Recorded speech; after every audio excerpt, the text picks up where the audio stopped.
Hello everyone, welcome to weekend coding. నా పేరు సునీల్ కుమార్. ఈ వీడియోలో మనము జావా స్క్రిప్ట్లో ఉన్నటువంటి rest operator and spread operator గురించి తెలుసుకుందాము. ఈ రెండింటికి ఉన్న డిఫరెన్సెస్ ఏంటి, వాటిని మనం జావా స్క్రిప్ట్లో ఎలా యూజ్ చేసుకోవచ్చు అనేది డీటెయిల్గా ఈ వీడియోలో మనము నేర్చుకుందాం. సో ముందుగా మనము రెస్ట్ ఆపరేటర్ అండ్ స్ప్రెడ్ ఆపరేటర్లో డిఫరెన్సెస్ ఏంటి అనేది ముందు మనం తెలుసుకుందాము. సో ఈ రెండింటికంటే ముందు ఆ రెండింటికి గురించి మనము ఒక థియరీని తెలుసుకుందాం. ఈ rest operator and spread operator రెండు కూడా ఒకే రకంగా డినోట్ చేయబడతాయి జావా స్క్రిప్ట్లో. సో రెండు ఒకే రకంగా డినోట్ చేయబడడం అంటే రెండింటిని కూడా ఇలాగా డాట్ డాట్ డాట్ అనే 3 డాట్స్ సింబల్తో యూజ్ చేస్తూ ఉంటారు. కానీ rest operator and spread operator ఎలా పనిచేస్తాయంటే అవి ఉన్న కాంటెక్స్ట్ని బేస్ చేసుకొని వేరు వేరు పర్పస్ల కింద పనిచేస్తూ ఉంటాయి. కాంటెక్స్ట్ అంటే సందర్భాన్ని బేస్ చేసుకొని వేరు వేరు పర్పస్ల కోసము పనిచేస్తూ ఉంటాయి. సో రెస్ట్ ఆపరేటర్ గురించి మనం తెలుసుకోవాలంటే ఈ రెస్ట్ ఆపరేటర్ అనేది ఫంక్షన్ పారామీటర్స్ లో ఆర్గ్యుమెంట్స్ ని కలెక్ట్ చేయడం కోసము ఈ రెస్ట్ ఆపరేటర్ ని యూజ్ చేస్తూ ఉంటారు. అండ్ ఇది నెంబర్ ఆఫ్ ఆర్గ్యుమెంట్స్ ని ఇన్ఫినిట్ నెంబర్ ఆఫ్ ఆర్గ్యుమెంట్స్ ని కూడా కలెక్ట్ చేసి ఒక అరేలో పెట్టడానికి కూడా ఈ రెస్ట్ ఆపరేటర్ అనేది మనకి హెల్ప్ అవుతుంది. అదేవిధంగా మీరు స్ప్రెడ్ ఆపరేటర్ కనుక అబ్జర్వ్ చేశారంటే ఈ స్ప్రెడ్ ఆపరేటర్ అనేది ఏదైనా అరేలో ఉన్నటువంటి ఎలిమెంట్స్ ని కానీ ఆబ్జెక్ట్ లో ఉన్నటువంటి కీస్ అండ్ వాల్యూస్ ని కానీ సపరేట్ చేయడం కోసము మనకి ఈ స్ప్రెడ్ ఆపరేటర్ అనేది మనకి ఉపయోగపడుతూ ఉంటాయి. బట్ రెండింటిని ఒకే రకమైన సింబల్ వాడుతూ ఉన్నప్పటికీ రెండు వేరు పనితీరు వేరువేరుగా ఉంటుంది అండ్ వేరు రకాలుగా ఉపయోగపడుతూ ఉంటుంది. సో ఇంకా ఎగ్జాంపుల్స్లోకి వెళ్ళిపోతే ముందుగా నేను ఇక్కడ ఒక ఆన్లైన్ జావా స్క్రిప్ట్ కంపైలర్ని నేను ఒకటి తీసుకున్నాను. సో రెస్ట్ ఆపరేటర్ గురించి మనం తెలుసుకోవాలంటే ఈ రెస్ట్ ఆపరేటర్ అనేది దేనిలో ఉపయోగపడుతుంది, అది ఆర్గ్యుమెంట్స్ని నెంబర్ ఆఫ్ ఆర్గ్యుమెంట్స్ని మీరు ఎన్ని ఆర్గ్యుమెంట్స్ అయినా ఇవ్వండి వాటిని కలెక్ట్ చేయడం కోసం ఈ రెస్ట్ ఆపరేటర్ అనేది పనిచేస్తుంది. సో అందుకు ముందుగా నేను ఏం చేస్తున్నాను అంటే ఇక్కడ ఒక ఫంక్షన్ని నేను తీసుకుంటున్నాను.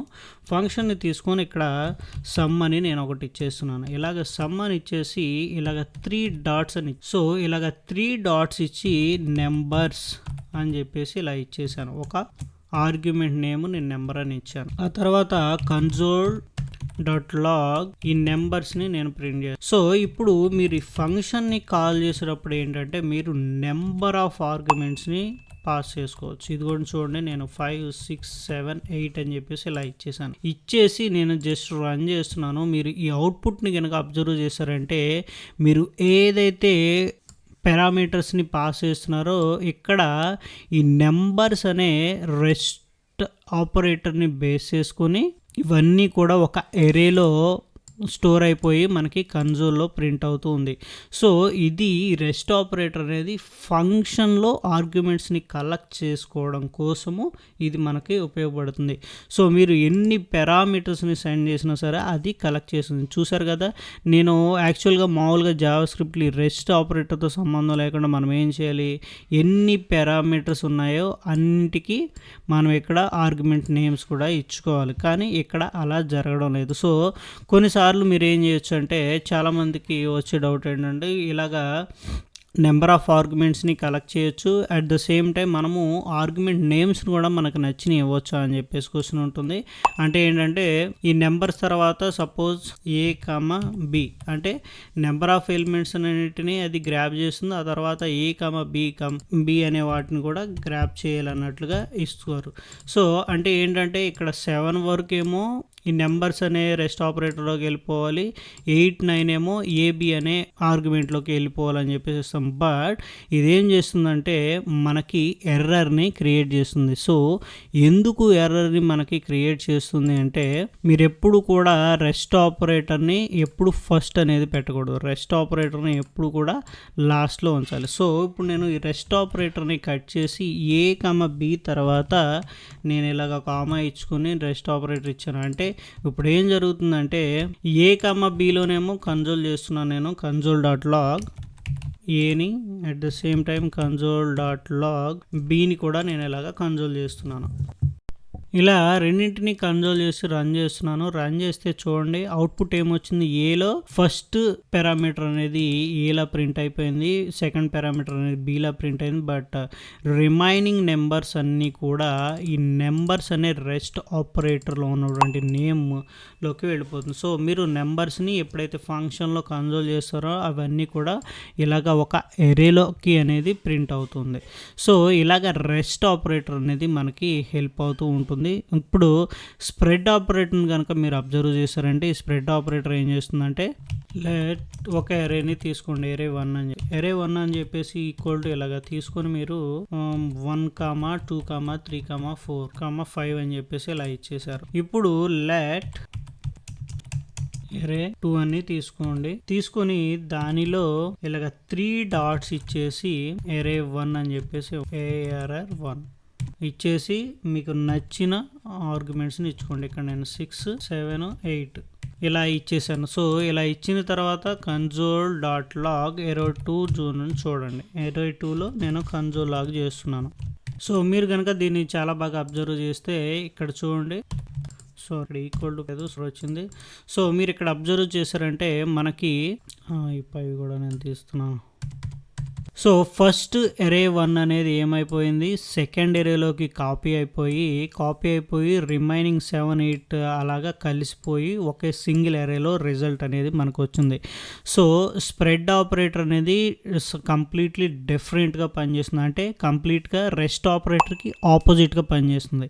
సో రెస్ట్ ఆపరేటర్ ఎలా పనిచేస్తుంది, మీరు ఏదైనా ఆర్గ్యుమెంట్స్ ఇస్తే వాటన్నింటినీ ఎరేలో పెడుతుంది. బట్ స్ప్రెడ్ ఆపరేటర్ ఏం చేస్తుందంటే మీరు ఎరేలో పెట్టిన ఆబ్జెక్ట్స్ అన్నిటినీ బయటికి సింగిల్ వాల్యూలాగా తీస్తూ ఉంటుంది. ఒకవేళ దాన్ని ఎరేలో కనుక ప్లేస్ చేస్తే అది ఒక ఎరేలాగా లోకి కాపీ అయిపోతుంది. సో ఆబ్జెక్ట్స్ కూడా అంతే.